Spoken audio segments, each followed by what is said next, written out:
Ladies and gentlemen, the President has just announced full acceptance of the unconditional surrender terms by the Japanese. Having found the atomic bomb, we have used it. It is an awful responsibility which has come to us.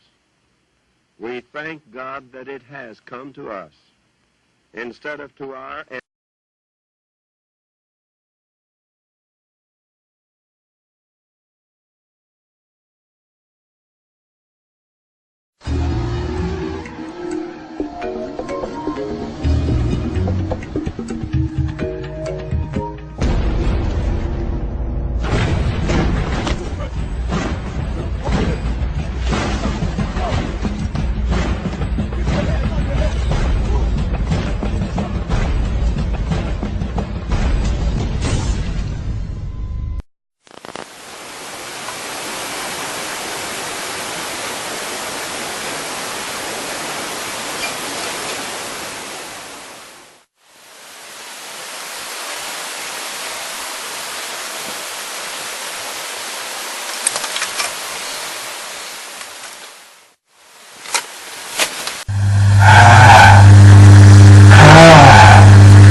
Labor laws on the books to deal with bullying in the workplace these days?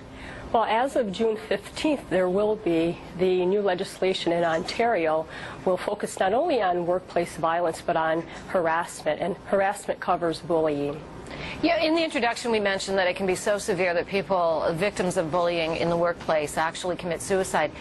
As adults, isn't that extreme? I mean, shouldn't we as adults be able to deal with someone who is somewhat abusive?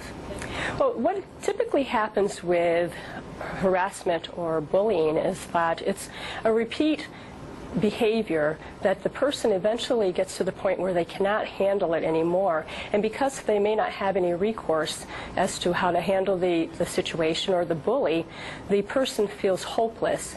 And if they get to the stage where they're feeling hopeless, then more likely than not they may consider a suicide, or in some situations may consider homicide as a way of getting rid of the problem of bullying in their lives. Can you give us some examples of this type of bullying that you're referring to?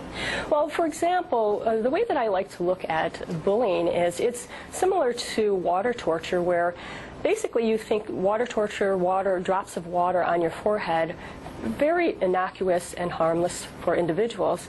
But if it occurs over an extended period of time, eventually the person breaks. It's the same thing with bullying in the workplace. You may have someone, for example, your colleague or your boss, who is intimidating you on a regular basis, and eventually you break because you cannot take it anymore. I personally have spoken to individuals who have considered committing suicide or who have had loved ones who have committed suicide because of how they're being bullied in the workplace. So in the workplace, it's a little bit different than bullying in the schools in that it's a little more subtle, and it's hard for people to identify what is going on and what the bullying is. Lisa, some people might say, look, you're being bullied at work, it's too bad, go get another job. Or you're enabling your boss by not saying something, and as time goes on, it gets worse and worse. What do you say to people who suggest that it may be partly your fault? Well, a lot of times, and I've heard that argument as well, that maybe the person is weak or maybe the person is sensitive.